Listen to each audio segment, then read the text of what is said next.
170তম হুল দিবস উপলক্ষে রাজ্যের মন্ত্রী বেচারাম মান্না ও হরিপালের বিধায়ক ডাক্তার করবী মান্নার উদ্দেশ্যে হরিপাল ডাকবাংলো মাঠ থেকে বাসুদেবপুর চৌমাথা সংলগ্ন সিধু কানু মূর্তির পাদদেশ পর্যন্ত এক বিশাল শোভাযাত্রা হয়। হাজার হাজার আদিবাসী ভাই ও মা বোনেরা এতে অংশগ্রহণ করেন। এরপর সিধু কানুর মূর্তিতে মাল্যদান করেন রাজ্যের মন্ত্রী বেচারাম মান্না এবং হরিপালের বিধায়ক ডাক্তার করবী মান্না। ঐতিহাসিক হুল দিবস নিয়ে এক বিশেষ আলোচনা সভা ও সাংস্কৃতিক অনুষ্ঠান হয়। এই অনুষ্ঠানে রাজ্যের মন্ত্রী বেচারাম মান্না নিজে মাদল কাঁধে নিয়ে আদিবাসী ভাই বোনদের সঙ্গে অনুষ্ঠানে অংশগ্রহণ করেন।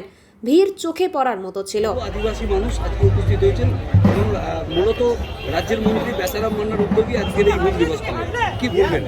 এখন এটা আমাদের কাছে অত্যন্ত গর্বের দিন, কারণ ভারতবর্ষের স্বাধীনতা আন্দোলনে হুল দিবস স্বর্ণাক্ষরে রেখা রয়েছে। ব্রিটিশদের বিরুদ্ধে প্রথম প্রতিরোধ গড়ে তুলেছিলেন এই সিধু আর কানুর নেতৃত্বে সেদিনের সেই ভগ্নাদিঘির বড় আসত্যতলায় জমায়েতের মধ্য দিয়ে। এবং সেদিন নৃশংসভাবে ব্রিটিশরা তাদেরকে হত্যা করে। এই হত্যার তারা শুধু নয়, তাদের অন্যান্য ভাইকেও হত্যা করা হয়। আজকে সেই দিনটা ব্রিটিশদের ভিতকে নাড়িয়ে দিয়েছিল। সেই জন্য এই হুল দিবস ভারতবর্ষের স্বাধীনতা দিবসের ইতিহাসে স্বর্ণাক্ষরে লেখা রয়েছে।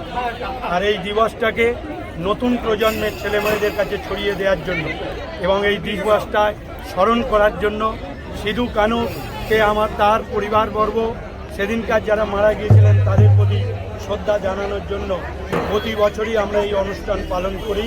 এবছর বর্ণাঢ্য শোভাযাত্রার মধ্য দিয়ে আমরা সিধু কানু আমাদের সেই শহীদ বীর নেতাদের স্মরণ করলাম মাল্যদানের মধ্য দিয়ে।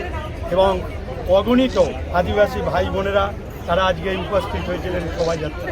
এবং এরপর দুপুরের থেকে অঙ্কন প্রতিযোগিতা, সাংস্কৃতিক আলোচনা এবং সিধু কানু হুল দিবস নিয়ে আলোচনা অনুষ্ঠিত হবে আমাদের হরিপাল ব্লক সিধু কানু স্মৃতি রক্ষা কমিটির।